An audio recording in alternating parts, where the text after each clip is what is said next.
Hey there, my name's Eric Stephenson, and if you're new to freelance marketing or if you're just curious about it, but you want to be able to get better results from the emails you send out to your subscribers, then stick with me because I'm about to share some tools and techniques that are going to help you to get more of your emails opened and read by the people you send them to.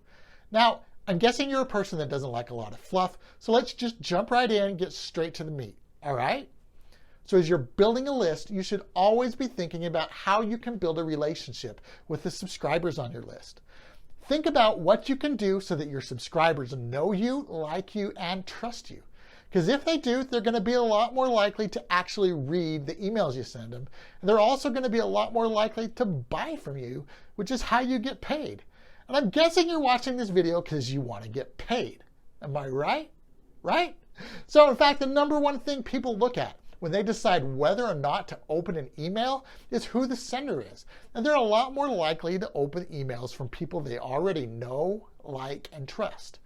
But while people are just still getting to know you, you got to work on getting their attention.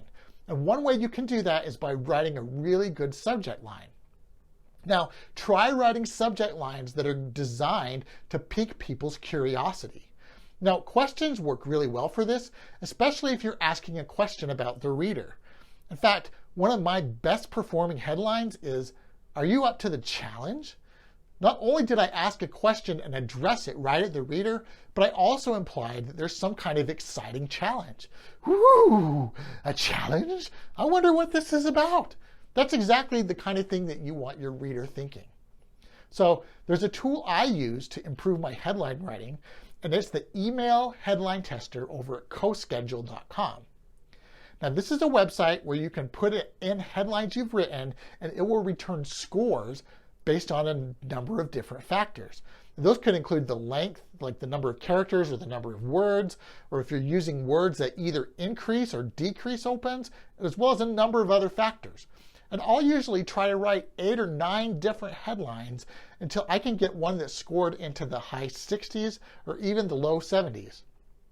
And it'll always give you tips as to what you can do to improve those scores. It's a free website, so just go over there and give it a try now.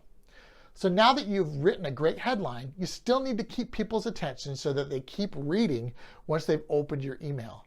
So your first few sentences need to be a really good hook that pulls people in and makes them want to keep reading. So one thing you can try here is to try talking about something that you think your audience is already thinking. And depending on who your audience is, you'll probably need to go out and do some good research to figure out what they're thinking. Now, you could start by talking about a problem or something that's really painful, or you could even talk about a result that you think your audience is trying to get. So for example, let's say you have an audience of busy professionals that you know they want to be healthier, but they're always pressed for time. So for that audience, you could start talking about how difficult it is to find the time to drive to the gym and spend 30 minutes there. And then that means they've got to give up sleep or spend less time with their kids or find other ways to sacrifice. You just got to continue to drill into that pain. Now, as you're writing this, remember that you're going to get a lot better results if you imagine that you're writing this as if you're writing to just a single person. Think about it. Aren't you a lot more likely to read and respond to something that's addressed just to you and not to several different people? Well, here's a hint. So is your audience. Now, just one final tip I'd like to share. So when people are reading your emails, they're probably distracted. They're probably just thinking about something else, like that silly argument they had on Facebook earlier this morning. So you need to make your emails as easy to read as possible. There's a tool that I use called the Hemingway app that will actually assign a grade level to your writing. You know, one of the biggest sender of marketing emails in the world is a company called Agora, and they send out investing newsletters. And think about it, that's a pretty sophisticated audience, people who want to invest in stocks. But their copywriters are still required to run their email copy through the Hemingway app and have it scored at a 4th grade level or lower. So you want to aim to write as simply as possible using smaller words, smaller sentences, and you want to make sure you're writing as crystal clear or you're just going to lose people.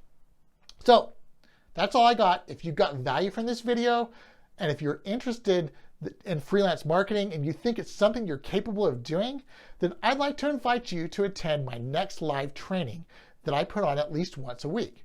So somewhere around here, there's a link that takes you over to a page where you can see when the next training it is and what I'll be covering, and allows you to register.